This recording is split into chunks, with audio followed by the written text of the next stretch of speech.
Okay, everybody, welcome to the meeting of the Licensing Subcommittee. This is the first one since the local elections, and welcome to some new members. I'm specifically talking about welcoming James Stanley. I think this is your first meeting of Licensing Committee. Tor, welcome to Licensing. You will enjoy every minute. Sue Smith, welcome. This is a committee you will enjoy every second of. And Robin Norfolk. No, I don't want you here. And of course, Andrew Quass and Pat Agor as well. I don't know if the officers... Oh, and Mal, sorry, the Vice Chair. Welcome. How could I forgot? Sitting on my right is... Lloyd Griffiths, Corporate Director. And on my left? Niall McMenamin, Principal Officer Licensing. Kieran Lahow, Licensing Manager. Charlotte Pigeon, Solicitor. And I have got sitting at the back, Sergeant Hallam from West Mercia Constabulary, who is welcome to join us at the table if you've got any questions later on the item on the agenda which discusses cumulative impact. But also here just to listen to what we say about them as well. Okay, I understand I've got to read my essay again, which is, welcome to today's meeting. This is a public meeting and members of the public and press are permitted to report on the proceedings. Reporting includes filming, photography, making audio recording and providing commentary on proceedings. Please note this meeting is recorded and streamed live. These recordings are published on the relevant meeting page of the Council's website. By choosing to attend this public meeting, you are deemed to have given your consent to being filmed or recorded and for any footage to be broadcast or published. If the alarm sounds, the premises must be evacuated immediately. Do not spend time collecting personal belongings. All emergency escape routes are clearly signed. Once you have left the building and the assembly point is on the High Street opposite the Guildhall. Members and other speakers are reminded to use their microphones when speaking. Okay, have we got any appointments of substitutes? No substitutes this evening, Chair. Thank you. Any declarations of interest? No one's interested. Any public representations? And no public representations either, Chair. Thank you, that's unheard of in licensing. And we have the minutes. Those of you who were present at the last meeting, is it your wish that these be signed as a true and accurate-ish record?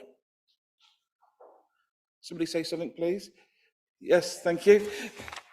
I will go through them page by page if there's any items which members wish to raise. Page 1, page 2, page 3, there being none. Right, we come directly on to the cumulative impact policy review, and I turn to Niall. Thank you. Yes, so this is on page 5. The page numbering is at the top of the page of the report. I'm sure it's pretty obvious, but there's lots of different page numbers on these documents. So if I refer to a page, it will be at the top of the document. So this is a cumulative impact policy review under the Licensing Act 2003. The Council has basically included a special policy of cumulative impact within its statement of licensing policy since 2005. So the statement of licensing policy is a statement from the Council on how it is going to administer the Licensing Act and pass off its statutory duties and legal responsibilities. Now, within that document, there is a further policy, which is cumulative impact policy.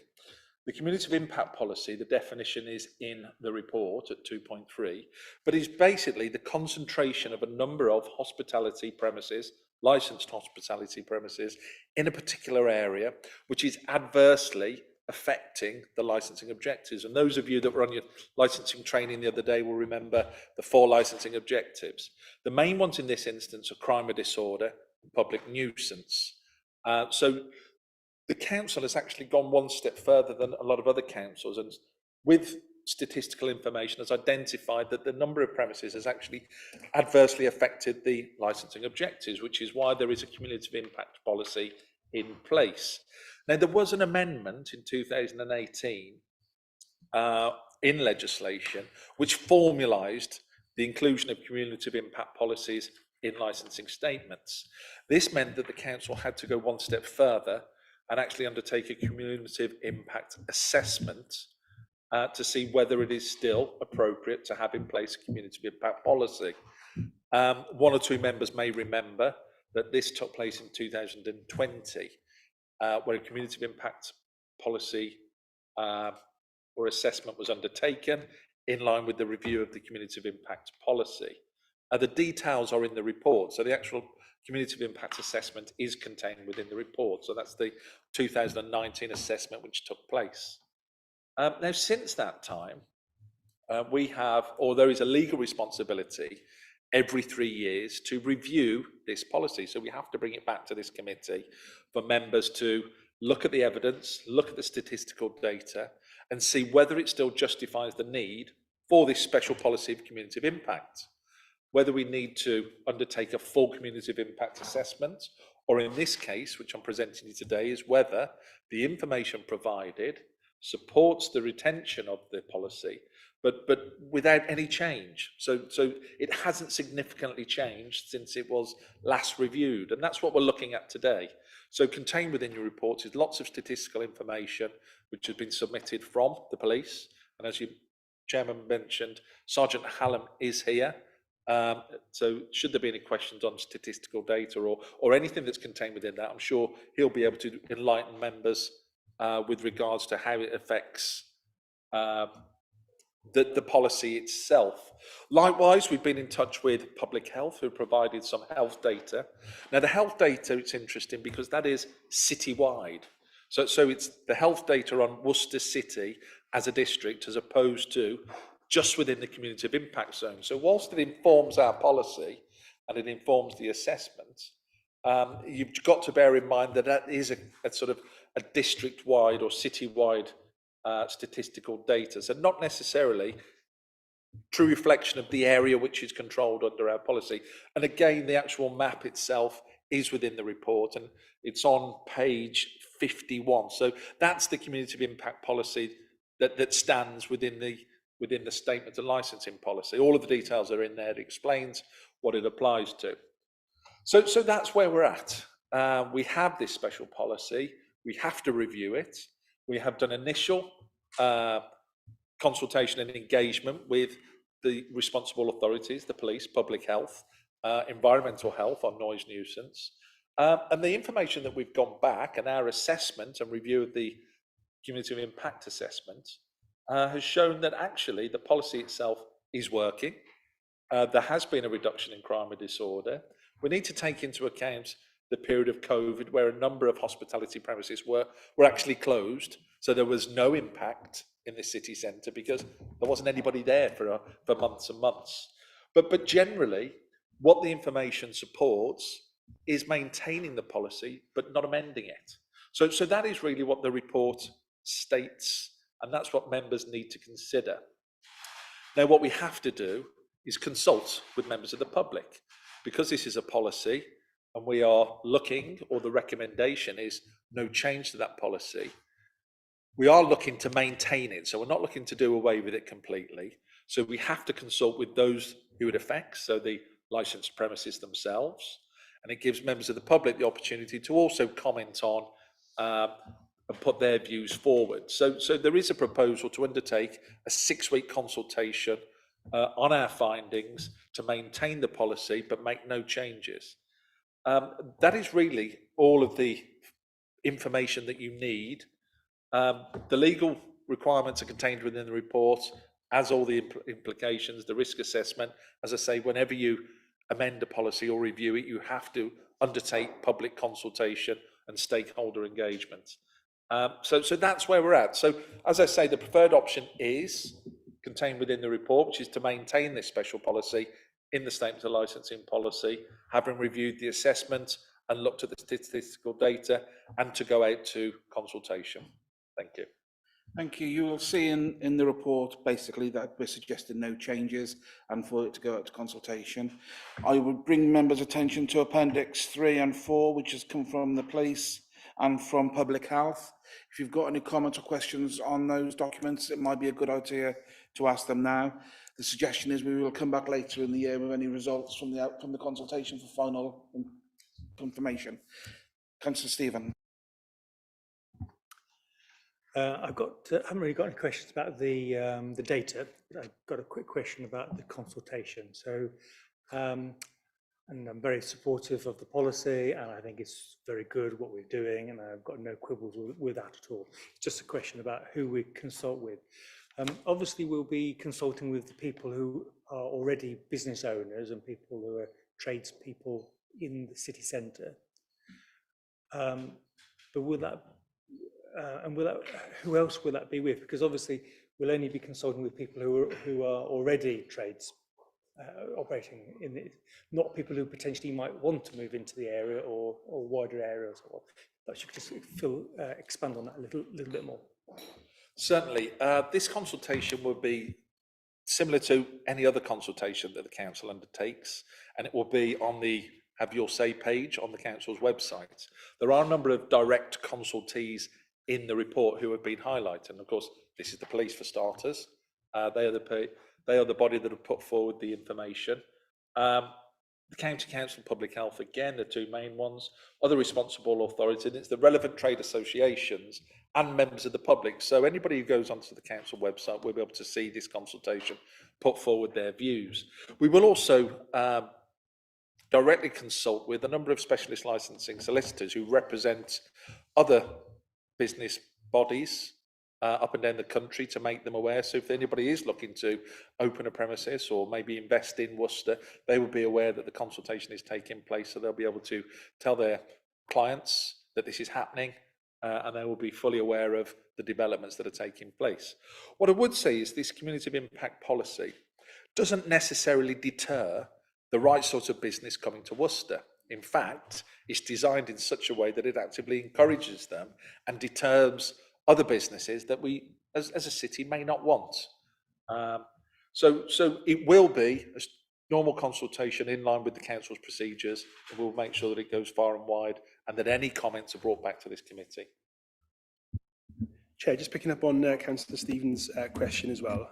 Even though they're not a statutory consultee, we can make sure that the Worcester Bid and the Chamber of Commerce, we signpost them towards the survey as well, because they are the sorts of organisations that are probably talking to potential investors each and every day. So we will make sure we do that as well.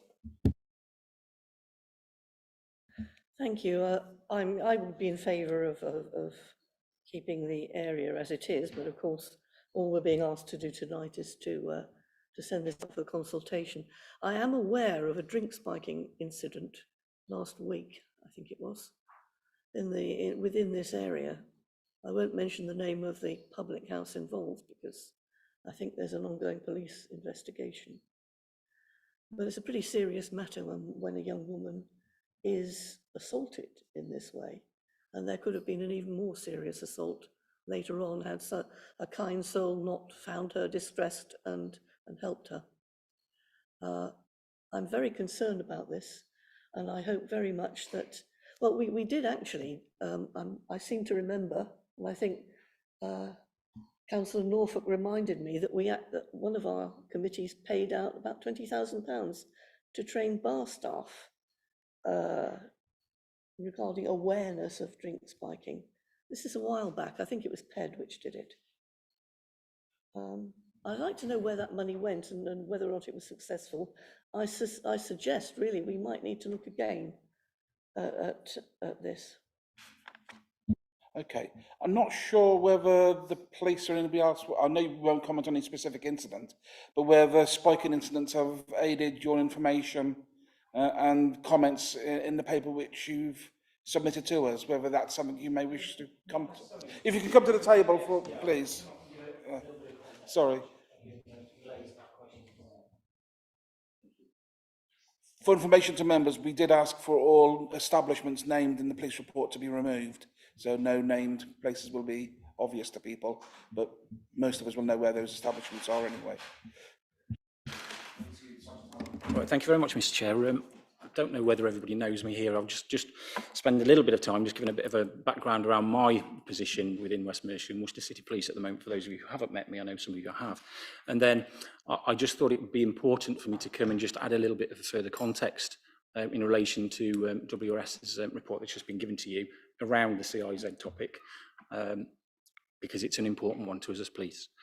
So yes, I'm Sergeant Simon Hallam. I am one of the line managers in what is called the Problem Solving Hub for South Worcestershire. West Mercia is now split into 5 local policing areas, and each one of those policing areas has a Problem Solving Hub department consisting of the same number of staff and the same number of posts and roles and work strands. Without going into too much detail and to bore you all, but my hub consists of 11 separate work strands ranging from licensing to ASB, to care home coordinators, to missing people, to rural and business crime, the list goes on.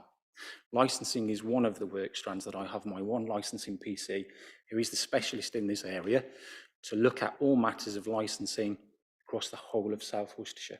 So we're not just talking about Worcester City Centre here, she has to contend with all of the issues that occur in Malvern Hills and the Wychavon districts as well.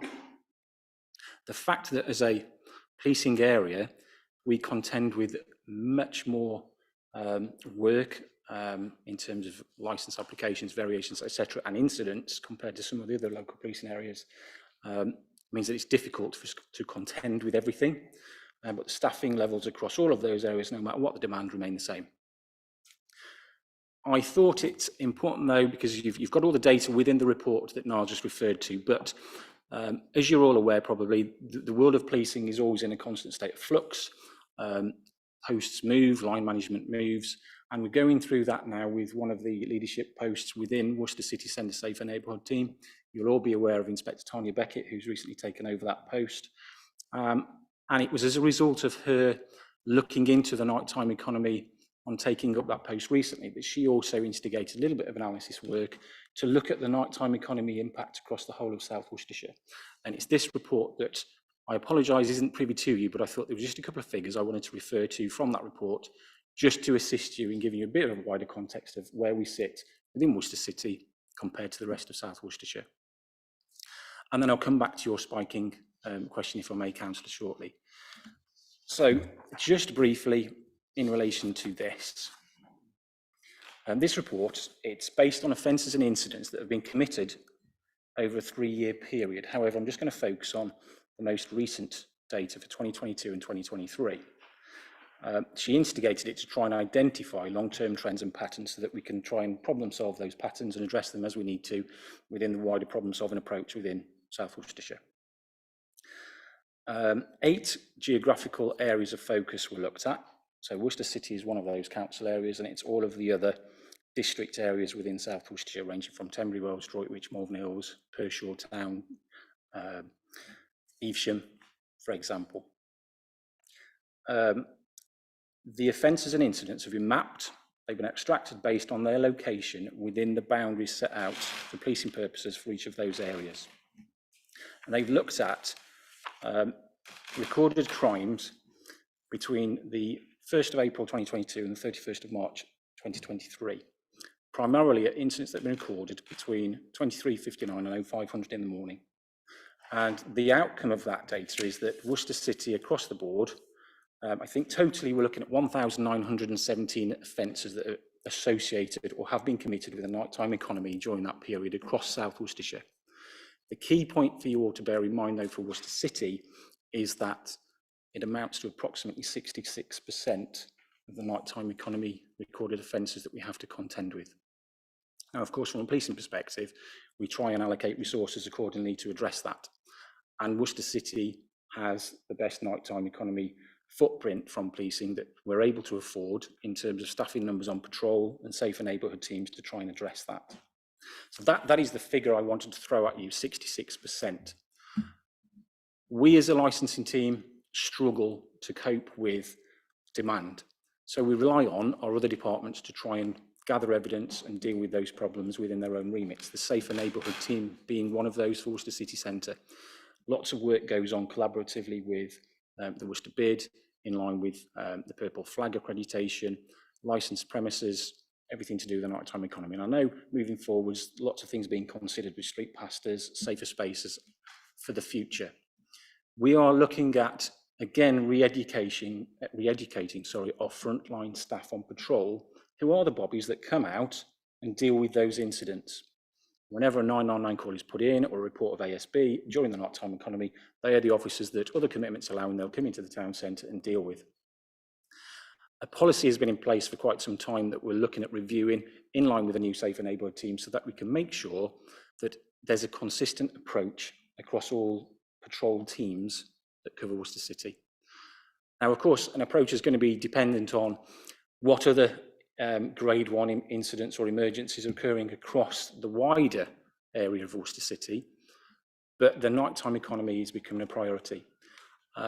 It's a bit of an indicative thing, if I may say, with how licensing is looked upon, where I'm trying to get a force-wide education tab in place, where we've got a one-stop shop for everything licensing, where bobbies can look at it, decide, see basically what the basic task is for a licensing check, what the basic legislation is, so that they can go out forearmed. Every week, as a licensing team, we ping out to the patrol teams on duty the recent issues that have been reported in the past couple of weeks, asking for them to pay particular attention to a problem hotspot, a problem night premise, so that that evidence can be gained in order that we can build up that database to then instigate any processes that we need to via any review procedures. We do our best with regards to that, but we've got to bear in mind, and I just urge you all as a committee to bear in mind, that the cumulative impact policy is very key with regards to that. Okay, it may not mean that we can be successful in every single review process, but if we've got a new applicant for a new premise, as Niall has outlined there, hopefully they're going to take note of that. But if they don't, we can refer to that through any review process, as we did last year with Faraway Pizza on Angel Street, sorry. They wanted to stay up until 5. We were able to use the policy to say, really, this is what you're looking at. We don't agree with that. And the committee agreed to bring that back to 11. So we've got that extra tool in our kit to use while ever you've got this policy in place. So it's just to urge you all, please, that we're in full support of it. Obviously, you've got the data, and we're very, very keen for the review period to carry on, or for the policy, sorry, to carry on for the next 3 years. And then we might be able to look at all the data, taking out of account that the blip with regards to all the information we had during COVID, so that we can relook at it. And yes, in our world, probably we'll be coming back to say we'd like to extend the area a little bit more, because there are certain premises outside of the current boundary that do cause us a little bit of concern. And yes, if that falls within, it may again give us that extra little bit of weight just to fix that problem long term, as opposed to some of the quick fixes that we currently use. And that's all I have to say with regards to the CIZ, if that's okay. Apologies for taking your time. But coming back in relation to the spiking issue, it's not a new one, Councillor, please be reassured with regards to that. We saw a very large increase in this on the back of COVID. And you will see, no doubt, unfortunately, another rise in the number of reports post-September when we have a new influx of students at Worcester University. It got a lot of hype, rightly so, in certain areas, the severity of the nature of these incidents.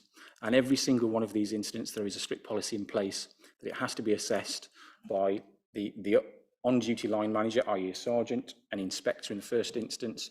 All officers have already been given lots of education and process maps around what they must do with a victim to such a report. And it's not a case of saying, we're not going to attend that. Every one of those incidents should be attended. They're assessed, and the officers know straight away what kind of samples need to be taken. So 9 times out of 10, a sample will be taken from that victim if they consent to that being done. And then it's further assessed by CRD colleagues in terms of whether, and the wider circumstances of the report, whether that sample gets sent off for forensic analysis, because that's key to a lot of these reports. I have to say, I can't quote you the figures of how many spiking incidents have been reported in the last 12 months. They're certainly not causing us a concern, if I'm allowed to say that, in terms of the severity. Yes, it's a concern whenever one is reported, but in terms of the total number of incidents, we don't have them every single week. We don't have them every week at certain premises. There's no fixed pattern. And a lot of the times, from the data that's already been done and the investigations that have been completed, a lot of those incidents are actually deemed to be evidentially lacking around the circumstances of it for us to actually gain or identify any suspect for instigation of charges and convictions at court. There will have been some of those, because I'm aware of a couple where, yes, persons did overstep the mark, and we were talking about sexual activity, etc., etc. They will be dealt with appropriately by way of CID. So if one occurred last week, that will have been assessed via that process. All those little tick boxes that need to be done in the golden hour of evidence collection will be completed, and it will maintain that oversight from CID to ensure that the proper outcome for that victim is achieved. Going on to the finances, sorry, when this first came out, we did do lots of work, and all of the licensed premises are aware of this issue. A lot of their staff have had training with regards to it. Some of the premises have testing kits. They are aware of what to do, and we've had a number of incidents where actually staff within premises have reported these to us and have looked after the victim well. We go through a process of issuing out anti-spiking tops for bottles and pint glasses. We get funding from a central team to do that. We've still got leftovers from that. That's a regular thing. And certainly come September, during the new students' arrival, that'll be revisited by the university, and the university are very, very well versed with regards to the safeguarding of their students as well. So it is encapsulated and hopefully provides you a little bit of reassurance with regards to that. We don't have a spike and issue problem. Whenever we do get an incident, we look at it very, very closely and make sure that everything's done that needs to be done. Thank you, Sergeant Hallam. I will call for further questions if any members have them of you, but I'm assuming that you would agree with me that if there's anybody who has any suspicions about spiking, that they should contact you immediately. Definitely. I suspect that problems which are occurring are not being reported to you, and that's obviously something which we can't do anything about unless people do report. Lloyd has asked to make a contribution, and I'll open it up to members. Sorry, Chair, not to prolong it, but just to clarify Councillor Agar's point around funding, the Council did put aside £10,000 as part of the budget setting for last year through the Place and Economic Development Committee. So the question's been asked, so we will provide a written answer once we've followed up what we've done with that money to all members of this committee. That would certainly be useful. Any further comments or questions to West Mercia, please?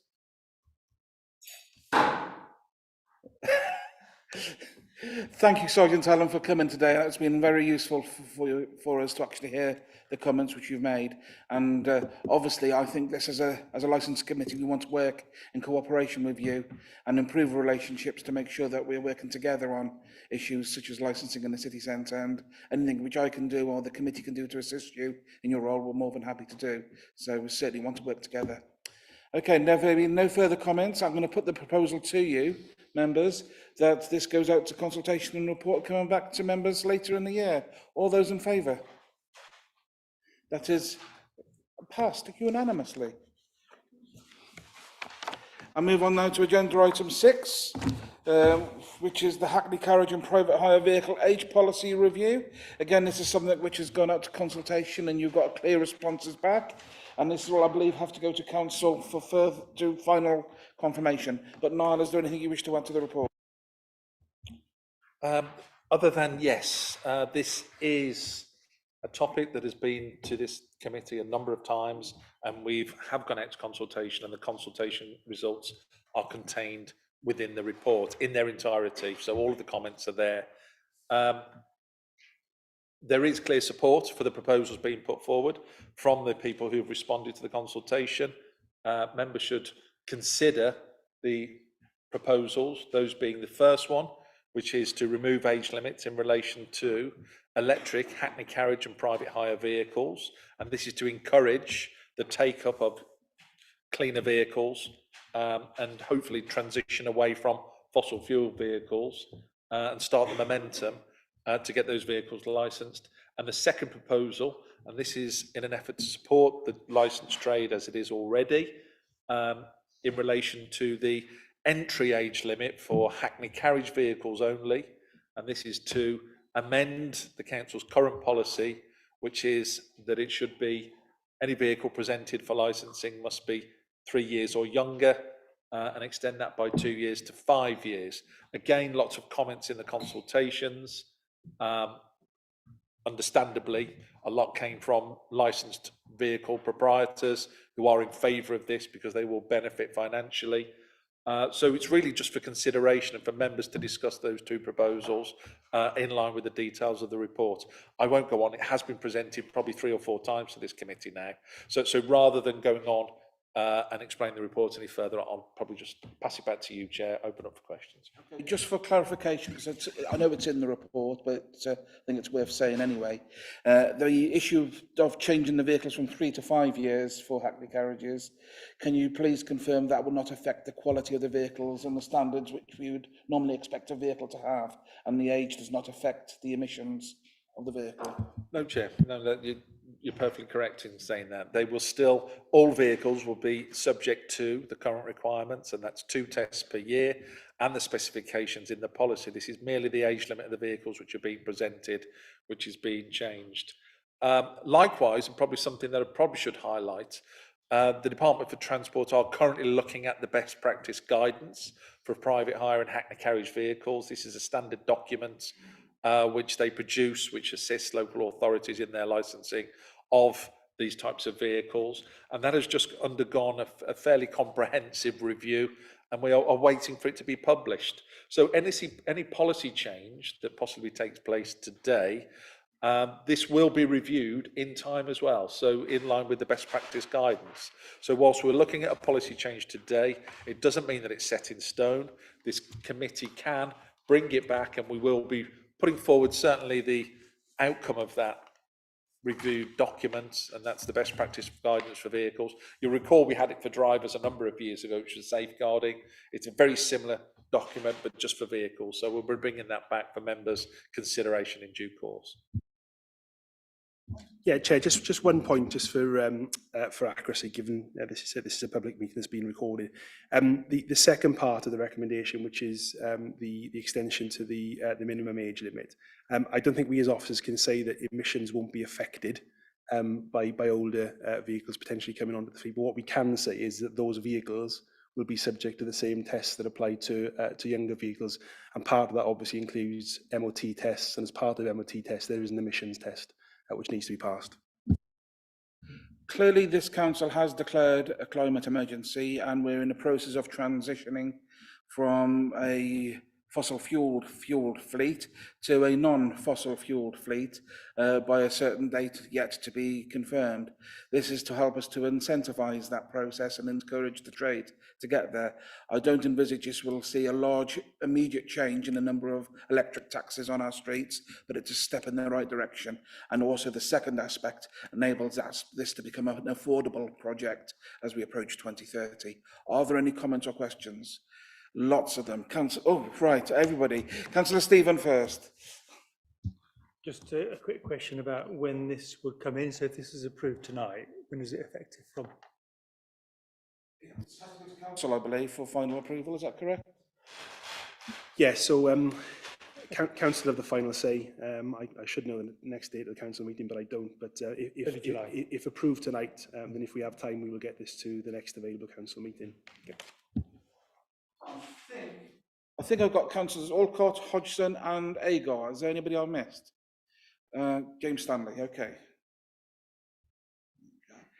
Councillor Alcott. Chair, thank you. I absolutely welcome the addition with the EV vehicles, and I fully understand with the cost of living crisis and everything is so expensive, it is important to help people who trade here. I think just my only concern is whilst all the vehicles will be quality checked, I guess we're not going to know about emissions or the effect that will have. We would just be able to monitor the data retrospectively, but everything does undergo an emissions test. So, yeah, so more of a comment really than a question. And that's great. Thank you very much. Councillor Hodgson. Thank you very much. Yeah, really just a point on both of them. First of all, regarding the all-electric ones, the driver of an all-electric vehicle now discovered actually how well they do actually work. I think the actual take-up will eventually speed up, because I think when people realise that actually you can actually very quickly from a home charger get your vehicle to do 200 miles with relatively short charging from home. Most taxis are probably only doing about, what, 30, 40 miles a day if they're driving around the city. So I think that in due course will actually become attractive. Yes, and my main concern is about this 5-year rule from first of date registration. Having just got back from France, France operate a system called Critique stickers, which you have to display, and basically the number on it refers to how good your emissions are in terms of your vehicle and that. And what I noticed is a lot of the older vehicles have much higher numbers on them, so therefore vehicles that are over 5 years are likely to have less efficient engines and that sort of thing. It's not so much the age of the vehicle, because I'm sure a vehicle that is 5 years old that is well looked after. At the end of the day, vehicles these days are very, very well built in that. It's really, my concern is actually to do with the actual emissions of the vehicle. And I would have thought an emissions-based policy rather than one based on the age of vehicle would have possibly made more sense. No, did you want to respond to that? Because I think it's a very valid question. I think there is a response, isn't there?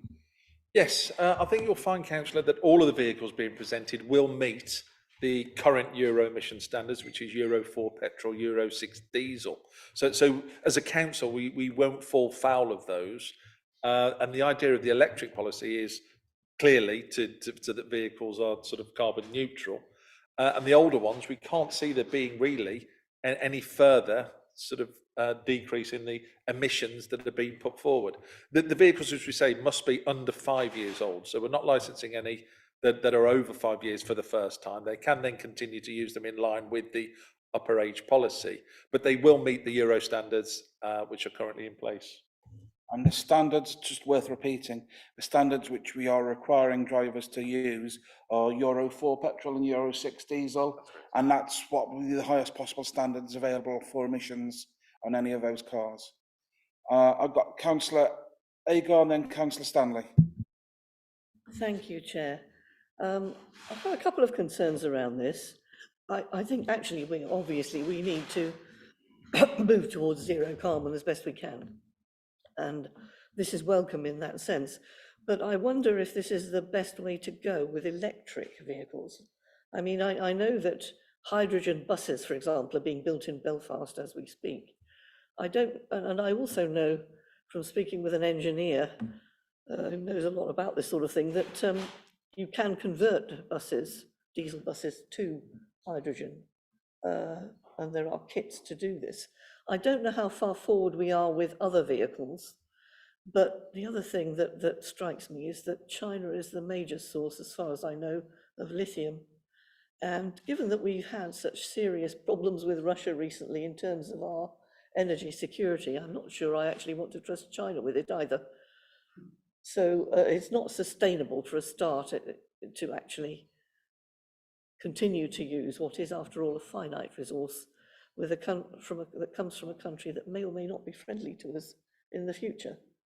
I think the question there is, have we examined the possibility of transition to a hydrogen fleet? At the moment, we are looking at all options, but unfortunately there are no hydrogen vehicles being produced as Hackney carriages. So what we have to look at is, well, it's a starting point. That's what this is today. It's a starting point in our journey to carbon neutral. So we have looked at fully electric vehicles. We will look at other options. And as I mentioned, the best practice guidance, I'm sure that will also highlight the types of vehicles and what policies should be looking at. But as I say, this is just the start of the process. We will be looking at other vehicles when they become available. Yeah, through you. One of the other concerns is the fact that the infrastructure really isn't there yet. Absolutely, and I was going to say that at the end of the discussion about the number of charging machines which are available in Worcester in the public places is not as it should be. Even though we do have them in many of our car parks and council land, the public are not allowed to have them at their own home for curbside purposes. Councillor Stephen is on this point, because okay, and then I'll call on Councillor. I do think we just need to be a little bit careful about hydrogen, because there's a lot of hydrogen lobbying going on. If you look at the physics and the chemistry of production of hydrogen, if you want to produce green hydrogen, it usually comes from hydrolysis. And if you look at all of the losses involved in the whole system, all the way through from the original solar power or wind power electricity, all the way through the conversion through electrolysis to produce the hydrogen or the compression, right, and all the distribution and so on, you end up with quite a low efficiency, around about maybe 20% or something like that, compared to an electric vehicle, which is a lot more efficient, just purely on electric. So there is a massive hype on the hydrogen economy, and we need to be a little bit careful about being pulled in that direction. Just want to make that point. Okay. Councillor Stanley, last but not least. Chair, thanks very much. To return to Appendix 1, or to go to Appendix 1, is there any data that has emerged from comparator authorities to actually give some context to what, I mean, it's very interesting stuff, and there's a lot we can pull out from that. But, you know, to what extent do the figures there correspond to what other authorities may be, you know, what the feedback is from people in the trade, users of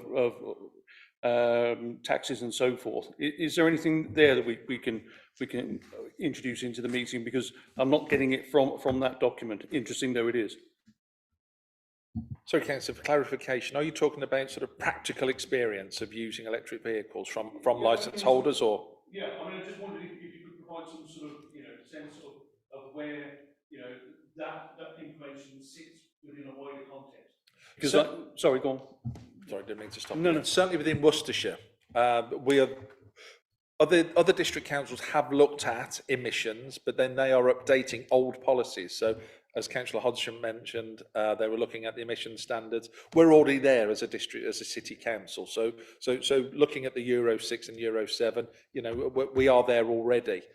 When it comes to electric vehicles generally, we attend neighbouring authority groups, and the likes of Birmingham are looking at electric and other areas. I think Nottingham have sort of paved the way when they had serious funding from central government to introduce their electric fleet. But again, there was some resistance from the licence holders themselves. And I think the feedback is generally positive on electric vehicles, especially the purpose-built London International types, where they are designed as hackney carriage vehicles. So rather than converted, they come off the production line as electric vehicles. The difficulty we have is they are very expensive. So that is the reason probably for today's report, is to try and incentivise the take-up. I'm not sure I've answered your question. I probably have answered some of it, but I can certainly come back to you if there's anything else you want to add. Yeah, please come back to him, because I won't be able to answer that question in council. It's an interesting subject. I think we've got to do a lot of work before we actually get to an electric complete fleet by a certain period. And I know our officers are working on a potential report, which will come back to this committee at some time in the future, on how we can get to that process. But it's a lot of work to do and a lot of undertaking to make, and a lot of consideration about how we can actually take the trade with us, because it's certainly something which we need to work with the industry in order to actually achieve. But the recommendations are there in front of members. This is a recommendation to go to council. Can I see all those in favour? We are supportive. Thank you very much. That concludes today's meeting. It's nearly 7:45. Thank you for your attendance tonight. Have a safe journey home, hopefully by taxi.